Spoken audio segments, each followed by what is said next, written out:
Welcome to the Cyber Sangha podcast. Cyber Sangha is a program of free live broadcasts, launched in 2009 by renowned teacher and author Tenzin Wangyal Rinpoche. Join us as we draw on ancient Tibetan wisdom to discover how to connect with our best self and live to our highest potential. The following conversation, Mastering Living and Dying, What We Can Learn from Post-Death States of Advanced Meditators, happened on December 14th, 2022 as a science and spirituality dialogue with Leslie Eisenberg, Tawni Tidwell, Geshe Tenzin Wangyal, and host Alejandro Chaoul-Reich. This was part of a year-long series, Bring Body, Speech, and Mind to Life. This content is for informational purposes only. Listeners should consult medical professionals for any physical or mental health concerns.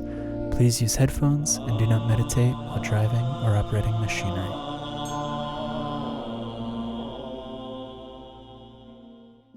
Welcome, everyone. My name is Alejandro Chaoul, and I'm delighted to be part of this panel, this monthly dialogue that we put together in Cyber Sangha. Cyber Sangha, this brainchild of Tenzin Wangyal Rinpoche, that helps us reach thousands of people around the world. We just did, every month we move from body to breath and sound to mind. And this month is the mind, the month of the body. And we just did the 24-hour meditation that we do around the globe for 24 hours. People all over keep on passing the baton and meditating and really feeling both a sense of community as also being empowered by the energy of the moon. And every month we do these dialogues. And so I'm delighted that today we have this particular dialogue that we called Mastering Living and Dying, What We Can Learn from Post-Death States of Advanced Meditators. And joining Rinpoche, we have two fantastic speakers and researchers, Dr. Tawni Tidwell and Dr. Leslie Eisenberg. And I'll say a little bit about them just to let you know, get a little bit of their where they are, what they do, but really what really gets motivation here is their dialogue itself. So Dr. Leslie Eisenberg is a board-certified forensic anthropologist holding an honorary fellow degree in the Department of Anthropology at the University of Wisconsin in Madison, where she is now. And she's the field principal investigator for the Tukdam study. And this Tukdam is what will be the center of our conversation today. And it's co-led by the Center for Healthy Minds and the Russian Academy of Sciences. So until 2001, she was an active member of the Midwest Federal Disaster Mortuary Operational Response Team and served as the anthropology team lead following the World Trade Center attacks and Hurricanes Katrina and Rita, among other disasters. So you can see where she's coming from, her really interesting background. She's also a fellow of the American Academy of Forensic Sciences and a registered professional archaeologist who works as a consultant to law enforcement in Wisconsin and other jurisdictions.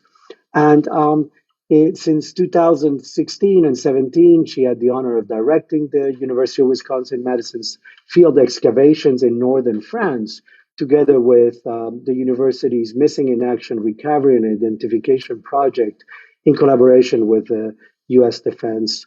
And so thank you, Leslie. Thank you for joining. It's such an honor to have you in our panel today. Thank you. Tawni, I know Tawni very well for many years. It's always good to have you, Tawni. And Tawni is a biocultural anthropologist and Tibetan medical doctor.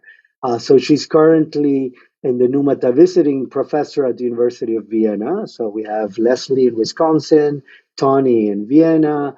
And she's also a postdoctoral research associate at the Center for Healthy Minds at the University of Wisconsin in Madison. She's the project lead for the Tukdam study and a collaboration led by, as we were saying, both for the Center of Healthy Minds and the Russian Academy of Sciences, with the Tibetan medical and monastic colleagues. So Tawni's research facilitates bridges across Western scientific tradition and Tibetan medical traditions, along with their attendant epistemologies and ontologies. And previously, she was a postdoc fellow at the Austrian Academy of Sciences, where she worked on pharmacology innovations in Tibetan medicine and training practices for medicine compounding. So her doctoral work detailed the entrainment process of learning Tibetan medical diagnostics of Tibetan medical conceptions of cancer and related metabolic disorders. We had Tawni in dialogues before about this last couple of things, and so we're delighted, Tawni, to have you here again, in this case about Tuptam. I know a topic that has been of long time interest and been a little secrecy for some time. So thank you for bringing it out this time. And of course, I don't know that most people need much of an introduction, but I want to do at least a short introduction of Tenzin Wangyal Rinpoche, who's, as I was saying, the brainchild of the Cyber Sangha, which really allowed us, to reach so many people. And what's interesting is Rinpoche started Cyber Sangha way before the pandemic. And so he had this vision that how can we reach people that we don't see in person? And that's how Cyber Sangha, the term Sangha as a community, Cyber Sangha, so we are related through this cyber world. And he was born in India in the 60s of Tibetan parents. And at age 11, he began his formal studies at Menri Monastery in Dolanji, India, where he completed the 11-year traditional course of Geshe in the Bonn Dialectic School. And then he went to Tibet, and then he came to the West, and we benefited from that. And he now lives as a householder and has been living and teaching in the West for more than 30 years. He's both an accomplished scholar in aspects of Sutra, Tantra, and Dzogchen, and an acclaimed author. And, I think most of what people love about Rinpoche, besides his wisdom and compassion, is really how he is able to bring this ancient knowledge into more simpler ways for us Westerners to understand it. He's both the founder and spiritual director of Ligmincha International, as well as of the Three Doors, and he's really dedicated to sharing the knowledges that he has studied, but also, as he continues always to say, that he continues learning. So welcome, Rinpoche, as always. So I like to start. This is such a fascinating project, and I like maybe to start, Tawni, with you to really set a little bit of how this project started, and then how you thought, or you as a team with Richie Davidson and others, thought also of bringing someone like Leslie with her knowledge into this area. So, and then I like both of you to say a little more about the project. So, Tawni, do you want to start? Wonderful. And thank you so much, Ali, and thank you so much, Rinpoche, for having us here. It's really such an honor to be able to have this conversation. And I think this is something that we've been learning and growing along the way with the study. And we feel very fortunate to have this opportunity to be in discussion. So thank you so much. It's always an honor. So the project really began with a conversation between Richie Davidson and His Holiness the Dalai Lama in a Mind and Life conversation, the Mind and Life Dialogues in 1995. And this was very early on. This is 2 years after Khepji Ling Rinpoche had passed, the 97th Ganden Tipa, personal tutor to His Holiness.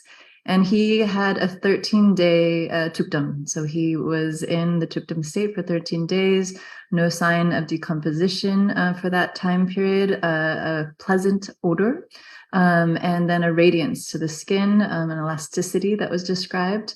And so His Holiness was recounting this case to Richie and said that it was wonderful. It would be wonderful if some of the most cutting edge science had come to study these kind of cases. So Richie's interest was really piqued, and he particularly in the neuroscientific research, there's an understanding that the signals right at the transition period into the postmortem state, also a lot of ICU cases, we see some really heterogeneous signals on EEG. And so he was curious what we might see in terms of brain activity during the perimortem period of these remarkable practitioners, especially knowing that we see some with long-term meditators, some really interesting structural changes in the brain, but also functional changes in the brain, but also the peripheral biology. And so 1995 is when it was really launched as an idea, but it wasn't until 2006 that the equipment was starting to be assembled, and they installed equipment in South India and in North India, so in Mungod and Dharamsala. And this was focused then on EEG, EKG, some oximetry, looking at thermal imaging, some of the top thermal imaging that we had at the time. And then finally got permission to begin collecting data. So Mensikang was a team member of ours, Dr. Tenzin Namdul was running the clinical research department at that time, and then Dr. Tsetin at Delik, and then Amchi Tamdin. So the two of His Holiness's personal physicians were really guiding it from the very beginning. And it was the 100th Gandantipa, Lopsanimramshe, that was the 18-day tukdam that was the first case where we could gather data. And we learned a lot from the beginning. One, that there was no signals, that we did not see brain activity. Granted that it was already 10 days in, so we weren't coming into the case early in the tukdam period. So that was one aspect of it. But also aspects of introducing the project to attendance, to gaining access, to navigating challenges where tukdam has historically been something that hasn't been public, hasn't been accessible, that we had the placing of equipment of EEG electrodes on the body. So touching the body also wasn't part of the context as well, even in Gelug monasteries. So this was all very new, managing some of the communications, talking about the interest, talking about His Holiness's interest in the project. And so that then led to a couple other interesting cases. So Khepji Tengri Rinpoche in 2012 in Nepal was a case where at the time there was, I didn't know this existed, but there's a Morticians Without Borders, similar to Doctors Without Borders. And Vanessa Lopez was a mortician that was in Nepal at the time. And so she was asked to come to Tengri Rinpoche's case and to embalm him after the tukdam state was complete. So it was just less than 24 hours after he had gone into the state. She came in, he was in a full upright position. She wasn't sure who they were asking about. So this was really striking for her. And 4 days later, she came back, still looked fresh, beautiful, radiant. And so she talks and she discusses about how usually in these cases that there's much blood clotting from the very first hours that she reaches a case, many chemicals that are perfused in the vasculature. And she had only very minimal chemicals that she was using, formaldehyde primarily. And she said the blood was so fresh as if it was just an hour or so before that he had passed. And she was blown away by this case. And then as she embalmed the body too, usually there's a lot of management of the body that happens. And she said there was nothing, still no decomposition, even through the entire time that he was before the cremation, which I believe was 10 days that they had him for viewing and for blessings. And so this also helped us to understand that there's other biomarkers that we would be interested in looking at and that we would like to explore. But again, non-invasive. So what are the opportunities we have as a team to look at is there something happening that is outside the realm of normal chronology in the postmortem state? And so we had our Amshi team all over India and the branch clinics that would go to a case with the kits, with the equipment, each time we were notified by a monastery or up in the north. And soon this evolved to where the Russian Academy of Sciences was also interested in this case and had trained some of our monastics who had gone through science training at Emory University. They were Tenzin Gyatso scholars. So they then became our field team. So His Holiness asked us to collaborate with the Russian Academy of Scientists and bring all these teams together, our Tibetan medical physicians, our monastics in Drepung, Ganden, Sera, Tashilumpo, Gyute, and Gyume. And now we're looking also at Sherbling, and that they would be in the monasteries themselves, adding in more equipment. And so we had this opportunity then to not only look at the neurophysiology, but other markers. And this is where we reached out to Dr. Leslie Eisenberg as a lead forensic anthropologist in the US who has remarkable experience in disasters, working with indigenous communities, working with so many different settings and looking at these aspects of the forensics. And so we asked her if she would help us develop these measures, help us understand how to investigate this phenomena through the lens of forensics.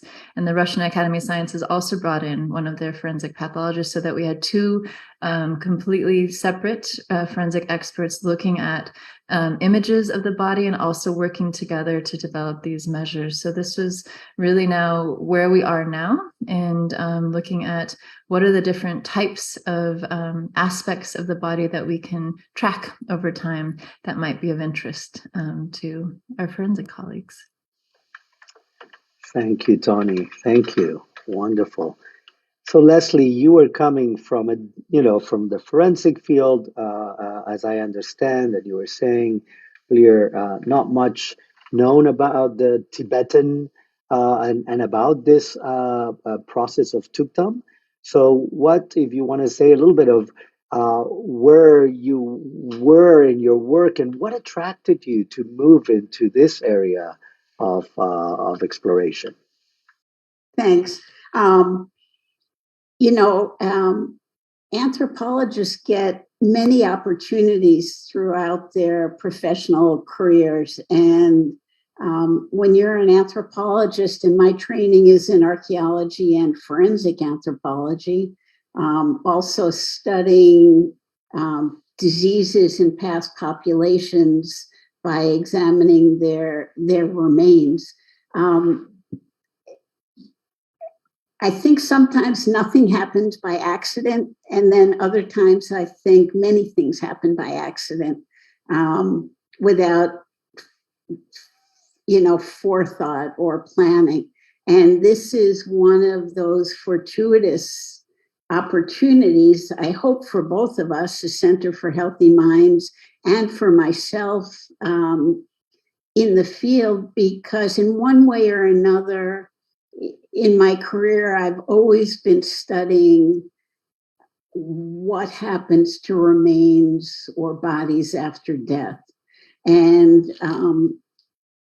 whether it's archaeological or forensic, working with law enforcement or attorneys, often for homicides, people, I'm used to looking at cases where someone has done something maybe not so good or not so nice to somebody else.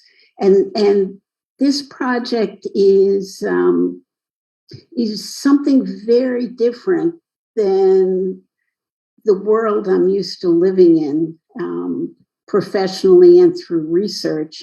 And that is when a body, when someone dies in general, there are certain predictable or fairly predictable changes that you expect to see either as a forensic anthropologist or a forensic pathologist. And what's fascinating about the work that the Center for Healthy Minds is doing is that in cases of known or suspected tukdam, when someone enters tukdam state, and this is not in all cases, but in a handful of cases that we've seen so far, the expected changes after someone dies have been quite different, unpredictable. And as Tawni mentioned, many of the exterior changes to the body that we would expect to see in any other context simply are not happening or are much delayed. And because there are so many variables that go into what happens to a body after death, it's a fascinating subject, not only from the cultural or social or religious point of view, but from the physical point of view.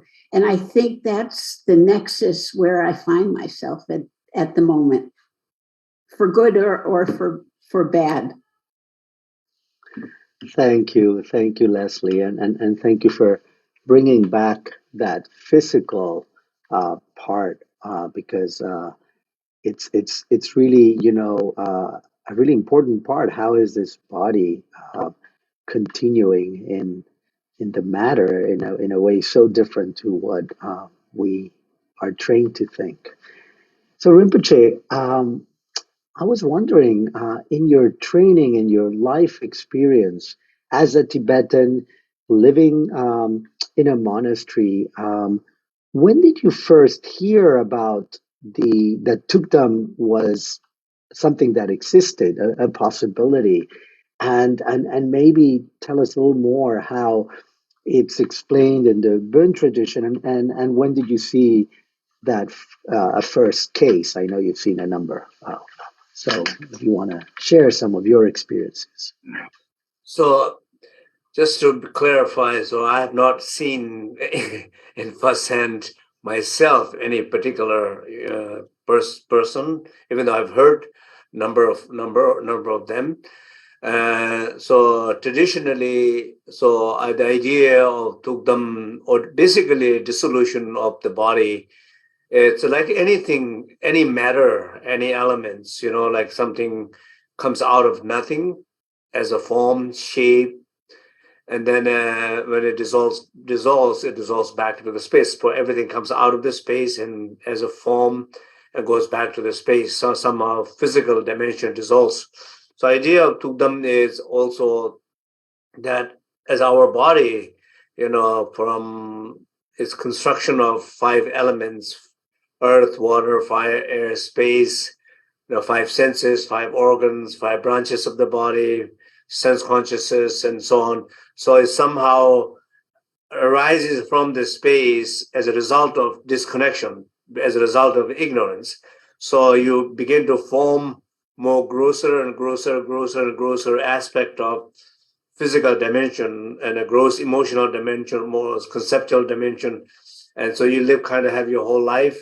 And then during the process of dying, its natural process is to go earth, water, fire, air, space, dissolve back into the space. It happens to everybody in some sense, but people who are in meditation, in Tukdam, so the dissolution, it's like the actual physical part began to dissolve. So basically, it basically dissolving back into the space and the light. So when that actually happened, then they don't leave in any of their part of the body. When they call Jalu Poche, like the great Jalu, the rainbow body. That means the great rainbow body means they don't leave any part of their body. They said they'd leave their nails and hairs, except their nails and hairs.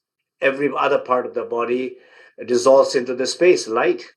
And they dissolves space into the light because every other part of the body is supposed to have more conscious connected than the nails and hairs. So, so that's the idea. It happens to people who have achieved the rainbow body, but then some people who don't achieve full rainbow body, when they host, there are many stories about shrinking their body down.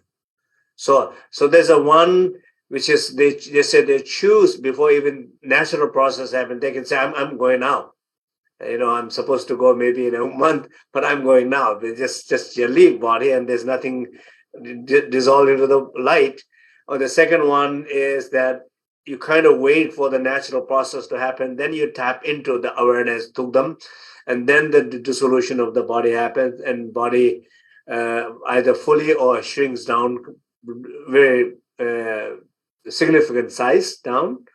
And then the other cases, the least cases, will be people who are not shrinking down the size of the body, but they are maintaining a posture of meditation and maintaining their heat and in the heart area. And so basically they are more internally more alive. Yeah, so that's a kind of idea, like generally the idea of Tugdam. Thank you, Rinpoche. Thank you. I know that in the Burn tradition, of course, in 1934, we know about Sharsa Tashi Jansen being one of the greatest, and then Tugdam and Jalu. And actually, I was in Chita Norbutse Monastery in Nepal. I didn't know about Tugdam, but there was this monk that died and was in this room, and the Kempo allowed me to look through, kind of the open door, but it was very secret. So I was just kind of astonished at that, but I didn't know much, and there wasn't much explanation. They didn't Now it's talk no much longer about a secret. You just let on the Facebook, let everybody know, right? So now the door is open wide. And I think the same happened in science, right, Tawni? I mean, at the beginning, they didn't want to talk much about it. I mean, I remember you and I having these conversations, and and I wanted to ask you more, and there was a secrecy. And so, what do we think is the secrecy? What is it because it's so unusual? Are we, it's like, well, the community will not accept this as reality. What do you think is going on, Tawni? Great. Thank you, Ali. I mean, I feel like a big part of it was we didn't have any findings really yet. And so there wasn't much to talk about. It's a very sacred practice, and we wanted to be very respectful, and I think also not to push any communities to feel like they are pressured to open to the investigation when many communities didn't want it to be open. So I think the secrecy was a sensitivity culturally, and also realizing there wasn't anything to report. So we had the null finding paper that was just published a couple of years ago saying we see no brain activity, and the closest or the earliest time we could get to case was 26 hours after clinical death was declared. And I think really bringing on Leslie and Alexander Fedotov is on the Russian side, the forensic pathologist, and having them really get together and look at these cases and say, there's something really interesting here. And I think that gave us a feeling of more permission to be more open about it and say, well, from the forensic science side, they're interested and they're engaged, and they're to have them on the team, I think helped us to feel more confident to talk about it openly about it as well. And I think also His Holiness has been very, very vocal about it. And so I think that's really brought the project out into people's awareness. Yeah. Excellent. Thank you. So Leslie, what other measures did you start finding that could be, because I think partly because some of the researchers were really focusing on the brain because that's what they always look at, or many times look at, and you came in and you thought, well, that's not the only part that has signals, right? So what else did you decide to look at, and what, if you want to share some of the findings? Well, I think it's important to say that as a forensic anthropologist, but also having the eyes of a forensic pathologist, an MD who does autopsies on a regular basis, for both of us to see the same thing through photographs and both be scratching our heads to say, what's going on here? This is not normal. Made me feel better because I wasn't just seeing things or assuming things. Even though we're only looking at photographs, we're looking at many photographs, often taken twice a day. In one case, up to the 38th day or 39th day after death. And even though many of these cases, as Tawni mentioned, do not come under observation till the 3rd or 4th or 5th day. Obviously, there are changes, normal changes should be happening during that initial interval. But even though for many of these cases, we're not documenting until the 3rd, 4th, 5th day, when you would expect to see changes in skin tone, skin breakdown, things like the bloating of the abdomen, because when a body is clinically dead, which is maybe something very different than we're seeing here, the body begins decomposing from the inside out. And so bacteria begin to do their work. But and the skin color will change as a result of that. We're not seeing that early on, and sometimes we're not even seeing that until a week or two or more later. And anyone who's ever worked in the medical legal realm, or anyone who's ever gone hunting knows that after a certain point in time, there is an odor that is characteristic of body breakdown.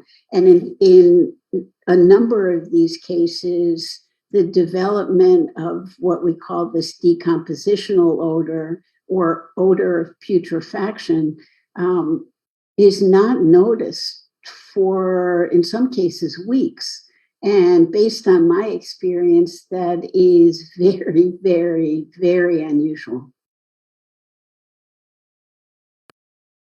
Thank you. Thank you.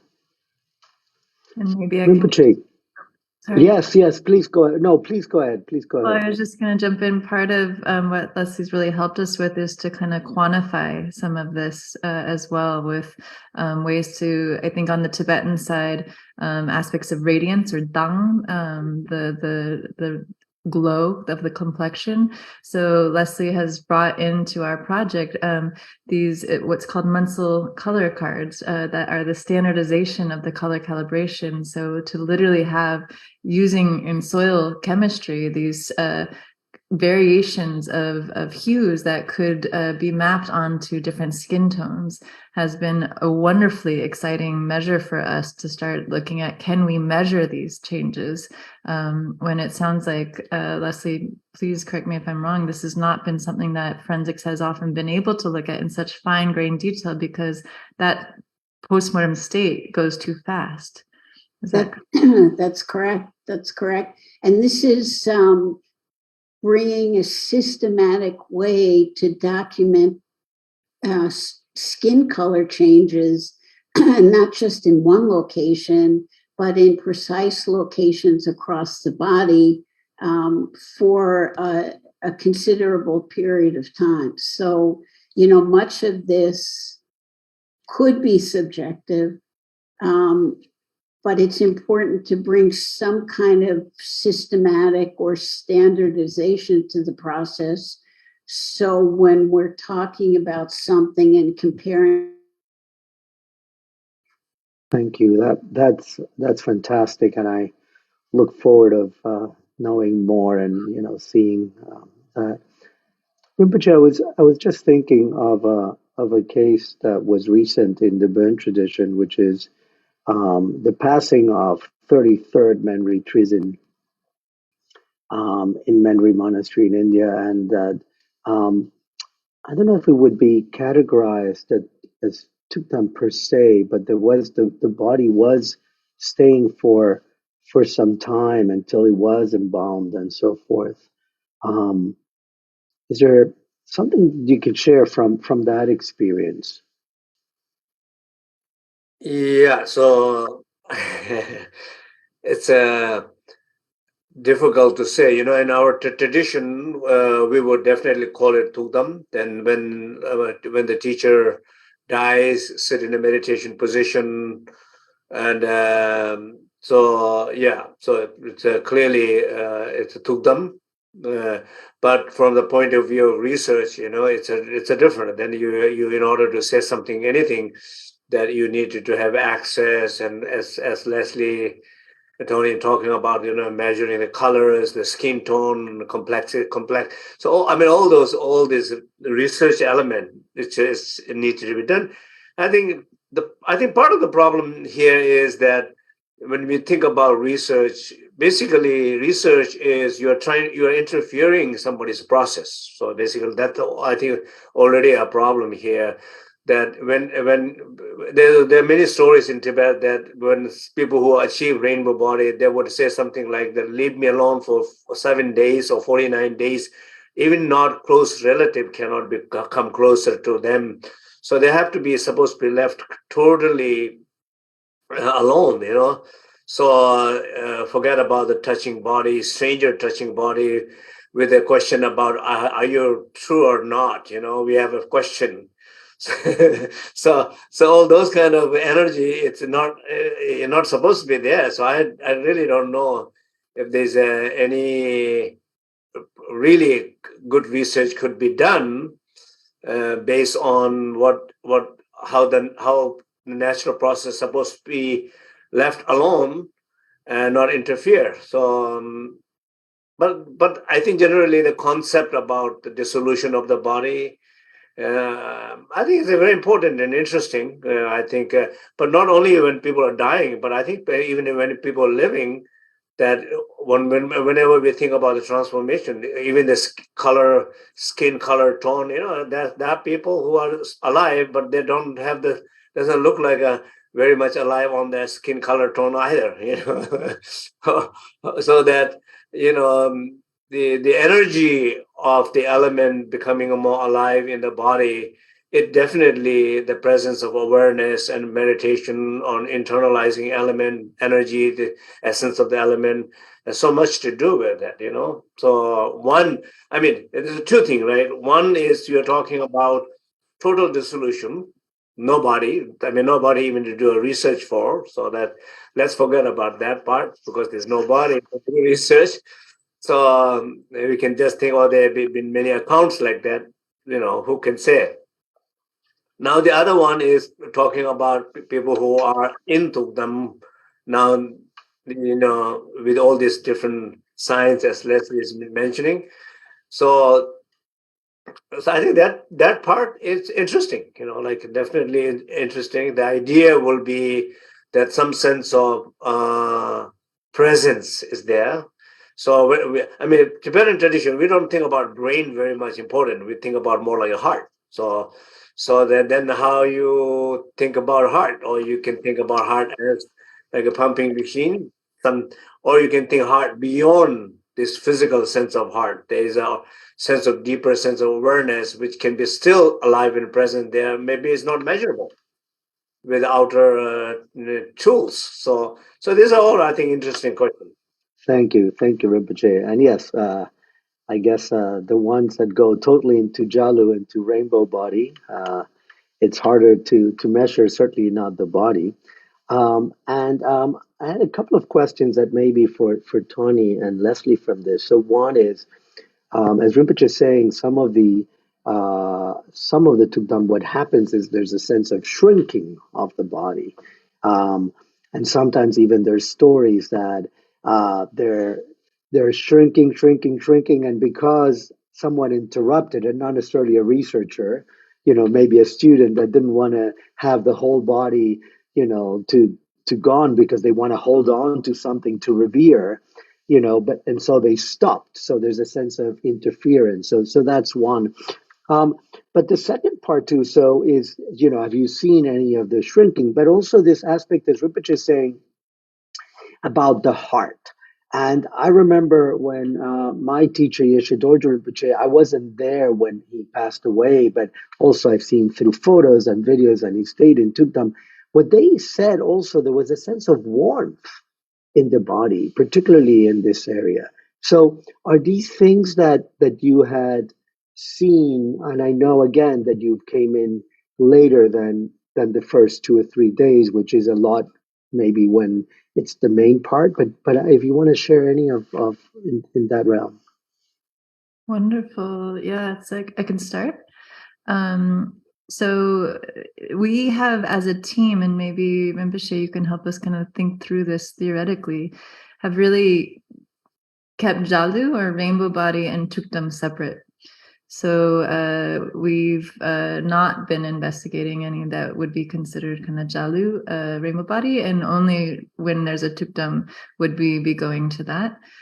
So there are some really amazing cases in Tibet, particularly, where the body shrunk dramatically. So part of it is also where our equipment is. So our equipment is in the main Gelug monasteries in South India. Also, it has been at Mensikang when Mensikang was taking a really primary role, and that's now recently been shifted to Gyutit and Gyume monasteries, and now we're going to have one installed at Sherbling. But part of what we've been doing is also relying on a Gelug interpretation of the signs. And so this comes partly from Karma Chakme's Mountain Dharma Richit text of expecting to have some heat at the heart. And so we have historically used pretty advanced thermal imaging and infrared cameras, but we're not detecting anything different from the background infrared radiation. However, anecdotal accounts are that when people put their hands across different parts of the chest, that they feel a heat difference right at the heart region. So we've had this with actually quite a few cases.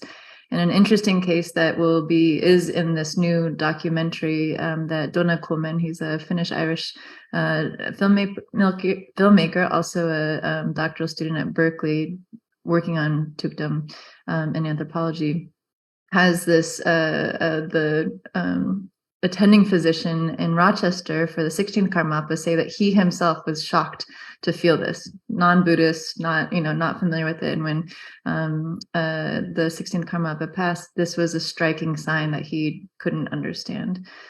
So now we have our Russian Academy of Science team and Moscow State University that are using a much more another set of equipment that seems like it has a higher sensitivity that requires a liquid nitrogen. And so we've been able to find locations where liquid nitrogen is available. And in this most recent case, it appeared that there was a higher heat signature around the liver from one day to the next. And so from a mechanistic perspective, we thought this is interesting because glycogen cycling and having another energy store in the body that's not related to the brain, also not the heart in this instance, but also would make a lot of sense in terms of allowing for a source of cellular capacity.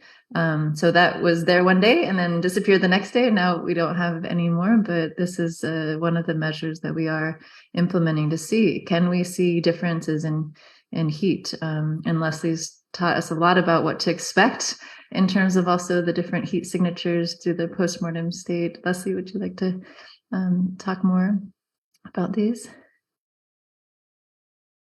Oh, you're on mute. Yeah. Hey, everyone. In the forensic work I do, when someone is clinically dead, we don't look for sources of heat or an area of the body or an organ of the body that may be capable of generating heat after death. So this is an incredible phenomenon to me.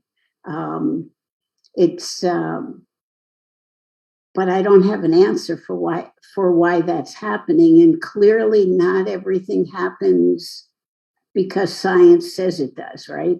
And so, I don't have anything more to offer with regard to that. But I did want to mention, and people talk about this, lay people talk about this, or make observations with regard to the shrinking of the body that Rinpoche has talked about, and that is often, and it's happened with some of our attendants, I believe, who are documenting these changes, that the hair seems to grow after death and the nails seem to grow. And what's really happening is that there is shrinkage of the body, perhaps not to the degree that Tawni talked about, because I've never experienced that. But as the body dehydrates, even if there may be some heat or radiance to the skin is pulling back, the scalp is pulling back. And so that's why it appears to the layperson that hair may continue to grow after death. And while people talk about nails continuing to grow after death.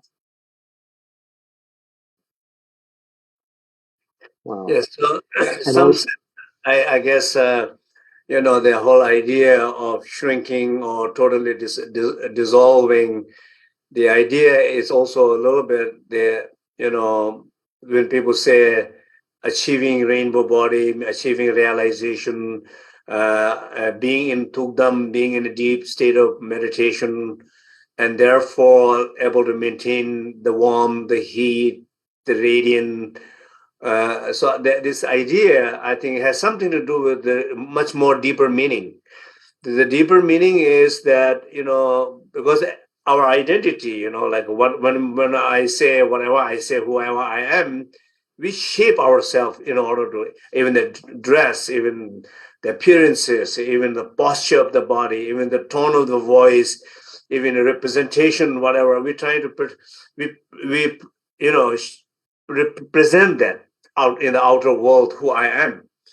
And so in a deeper sense, even our manifestation of our body, we say, oh, I'm a human being, I'm male, I'm a female, I'm this and that, I have this type of body. So you kind of manifesting based on your identity.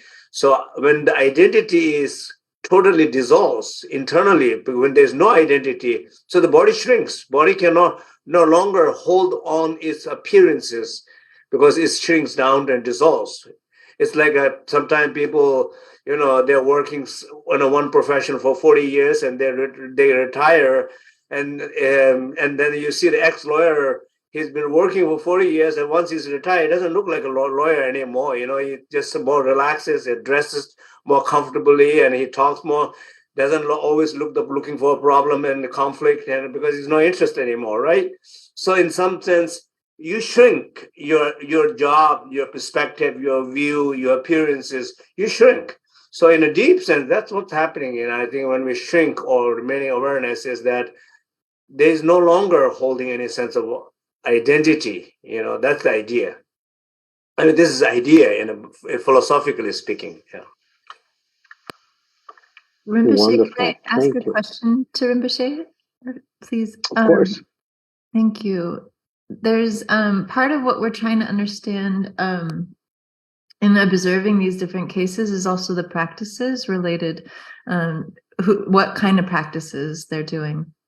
And something that His Holiness has talked about too is, especially in the Geluk schools, that it tends to be, it seems, many who practice Guhya Samaja over Chakra Samvara and Yamantaka have a longer Tukdam.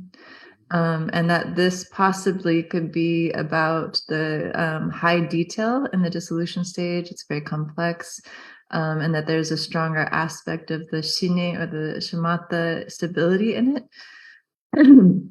And that, interestingly, some of our cases, they were known for really being skilled about mandala construction. So literally the scalar components of these. So you would think their visualization would be very rich, very beautiful, or very intricate. And so, however, we're kind of struggling to try and map these across traditions or across different schools that some say, His Holiness has mentioned, maybe because there's still heat, the fire element is still there. But others will say, no, it's already beyond that because they're already recognizing the clear light mind. This is also a different perspective, different paradigm. And so I'd love to hear a little bit more from you about the boon practices that might be affecting different kinds of Tukdam states. Are there different kinds of states? Would you expect them to be different across different schools and with different practices? And how can we think about it in that way? Yeah, so I think from cross different tradition might be very different. I mean, even you think about Sutric tradition, Tantric tradition, Dzogchen tradition, in these three traditions are probably very different, almost sometimes opposite. So the idea of the detail about all the visualization in a Dzogchen point of view, it might be more interfering than it's benefiting, because you are kind of elaborating your conceptual mind, and it doesn't help the dissolution. When you think a lot, it doesn't help to relax. So it's the same way, or when you're imagining a lot, it doesn't help to relax. Relaxation somehow has to go beyond conceptual and imagination and more abiding, what we call abiding. So in a idea of Dzogchen, I think has something to do with basically in a practice of Dzogchen, we call Tikche and Tidwell, right? One is more Tikche, it's called Tikche, which means a more single focus on a contemplation, basically abiding in a more emptiness, in a space. So, and then the other practice is called Tidwell.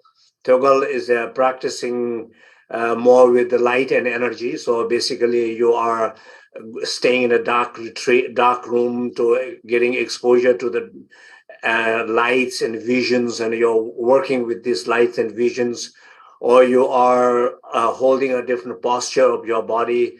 Every different posture of the body might generate different energy, and you are exercising those energy.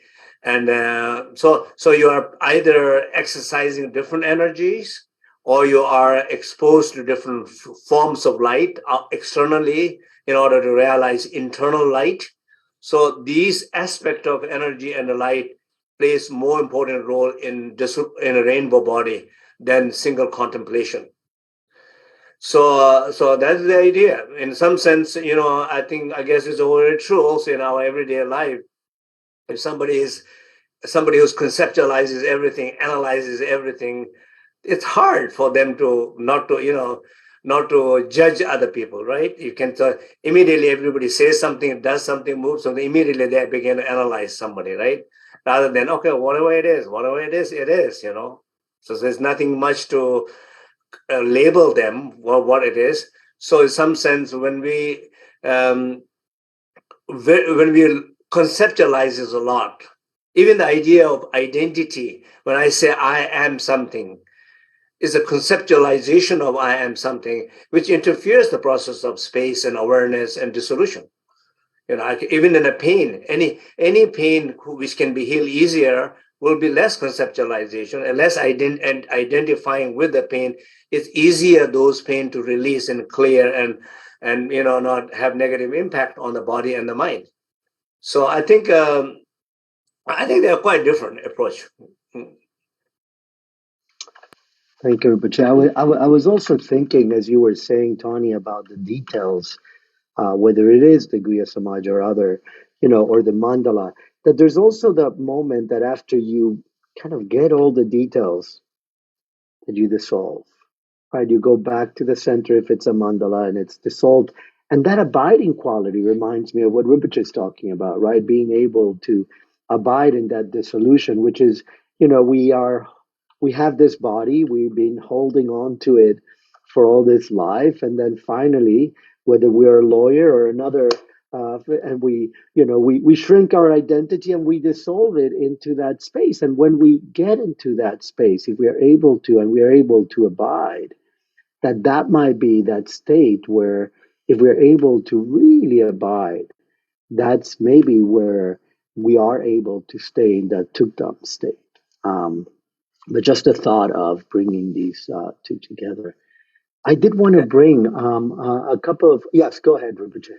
Yeah, just I think as Tawni, your question, I think the different tradition definitely has a different aspect, explanations about it. I think, and generally, more like in a tantric and Dzogchen tradition, there's a more notion of tukdam and body of light, more of that. So.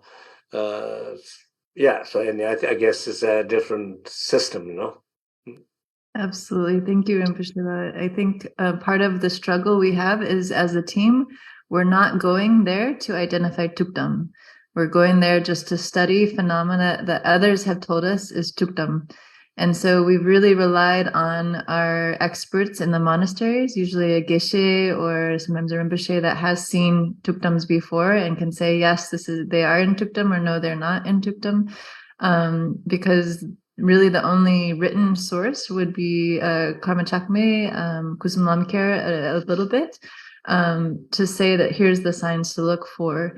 But part of the struggle is that there's this also tukdam zuma, a fake tukdam, where someone has attachments to things in a room or people that might also show these signs of delayed decomposition aspect that we're relying on to say, this is interesting. So how do we differentiate something that is tukdam versus a fake tukdam, which is excess attachment that shows the same signs that we're measuring? Yeah. Wow, this is fascinating. I had never heard of that. This is really fascinating. Thank you, Tawni. I wanted to bring a question from the audience, and this is Rinpoche. You mentioned in your dream book that we should wait for 3 days before cremation. And are you saying this because of this final dissolution, and that maybe it has to do with aspects of tukdam, and then also, of course, how can we do this in modern society and in hospitals and so forth? But I think the former is interesting. If that's kind of what you were. I guess traditionally the idea is like everything, there's a period of time requires more a completion of the process of the death. So it's not just the clinically death, outer you stop the breath, but internal process takes more time. So usually average more like 3 days is more average sense of outer and inner process of the death completes. So people are recommended to to leave it, so we don't know. I mean, what's going on in those bodies. So just wanted to be safe. So just leave them. And if they wanted to become rainbow body, then give them a chance, right? If not, okay, you did not go. Let's deal with you differently. So, but in terms of the people able to leave for 3 days, it's possible. Like a state of Virginia, now it's legal to able to keep 3 days.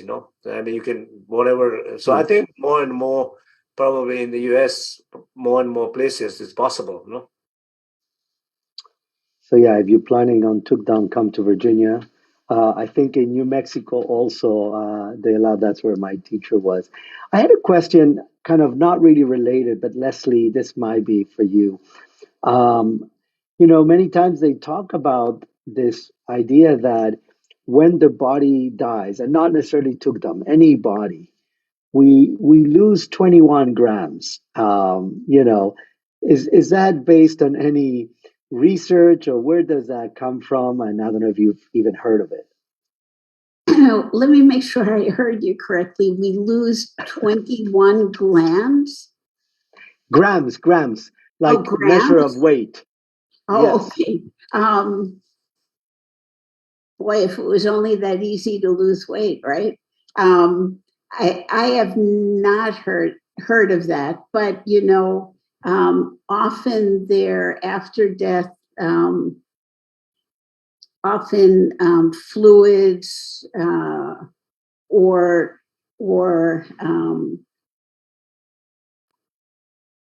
a body may urinate or defecate at death. And so maybe that's where that comes from. But 21 grams isn't a whole lot of weight. And I have never heard that before, but now I'll see if I can find some sources for that. After you're dead, you don't eat. That's why also. Well, that too, of course. I think there was a movie on it, and I think the idea was that your soul leaves, and that's kind of the weight of the soul. But anyways, I know we're coming to an end, and I am looking at some of the questions, and I think many of them we responded, which were related to practices that we could do in a way that kind of learning from Tukdam, what are practices that we come back and both Rinpoche and Tawni mentioned on that.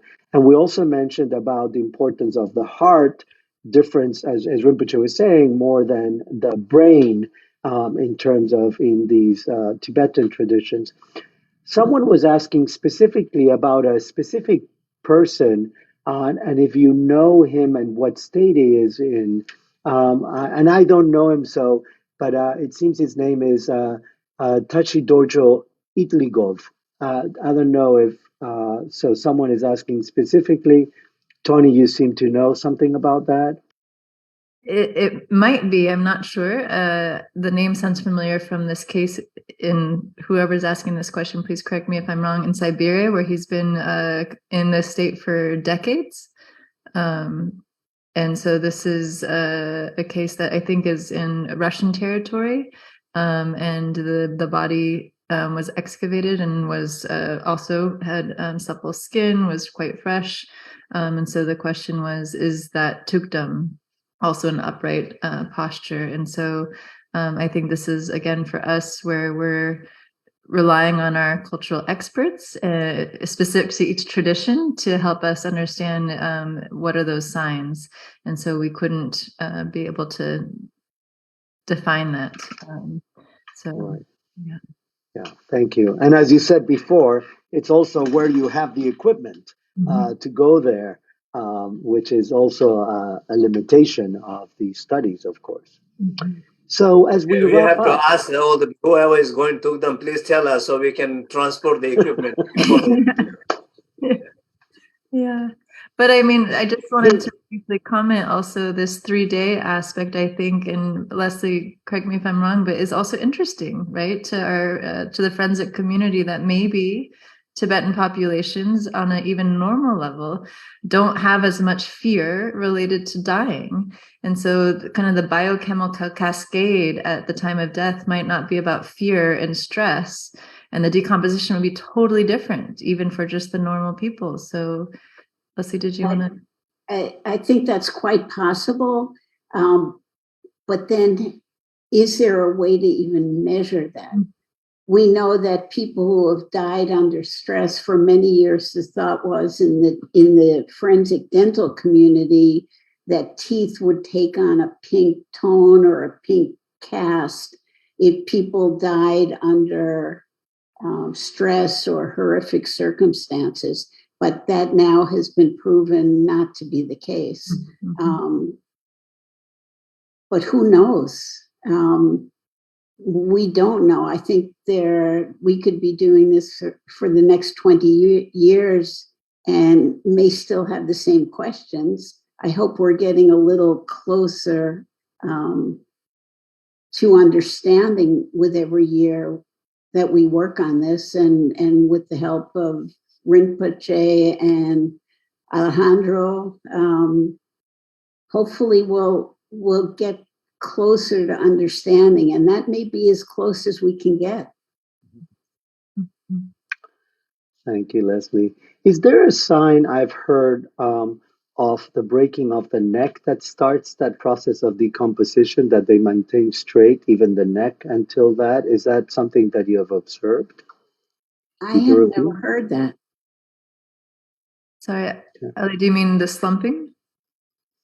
That there's a moment that when what I've heard, and I think this has happened to Geshe George Rinpoche, that the moment that he stayed in Tugam in meditation, and then there was a moment that his neck went down, kind of to the side, and that moment marked the beginning of the decomposition. And so I don't know if it was just an N of one.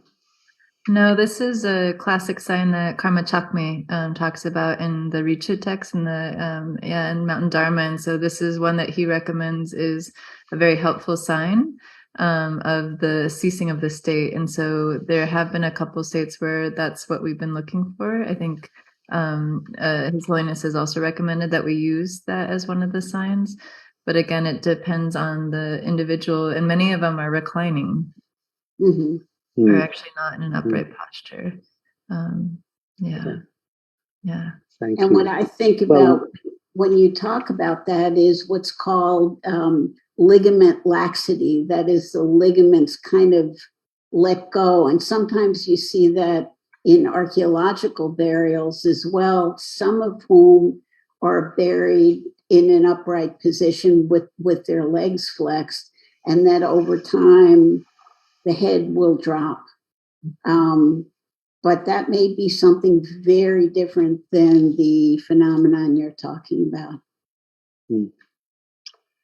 Thank you. Thank you. This has been a fascinating conversation. I wanted to, we have 5 more minutes. I wanted to let you all, if anything else that you wanted to say, ask as we conclude or wrap up. Maybe just to mention a few other measures that we're exploring as a team and see if there are other measures that Rinpoche or you would recommend that we explore that are consistent with the tradition. So a few of the measures that are new to the project is looking at the oral microbiome. So Leslie was just talking about the importance of the microbiota.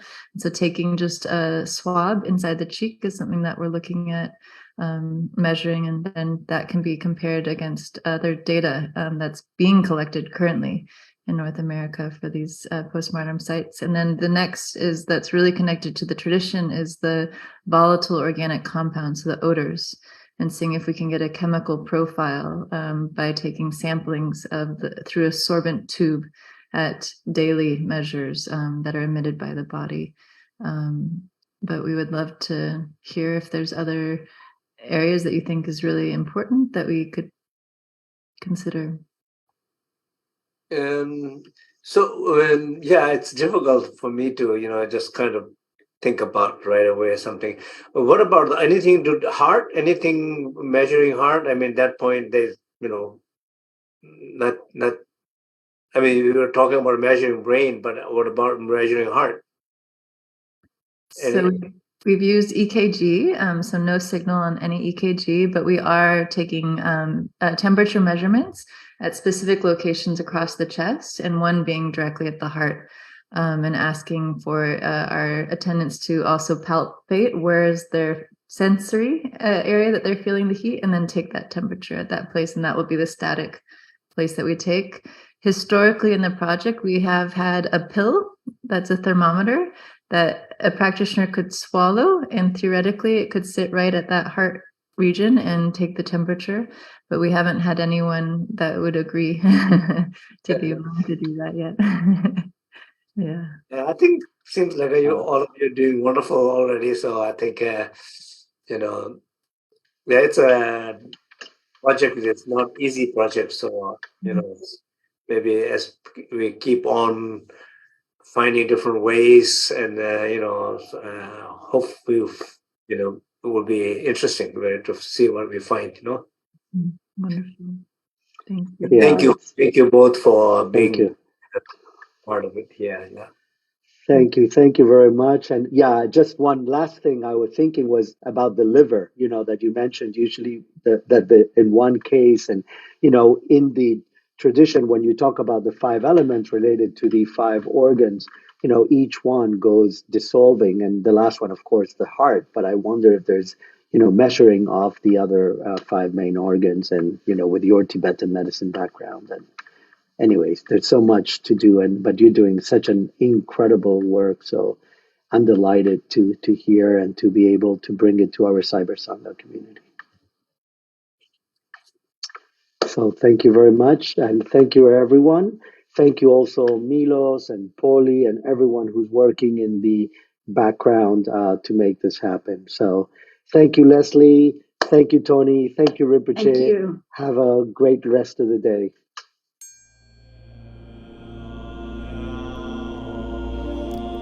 Thank you for listening to the Cyber Sangha podcast. If you'd like to learn more about Cyber Sangha, visit us online at cybersangha.net.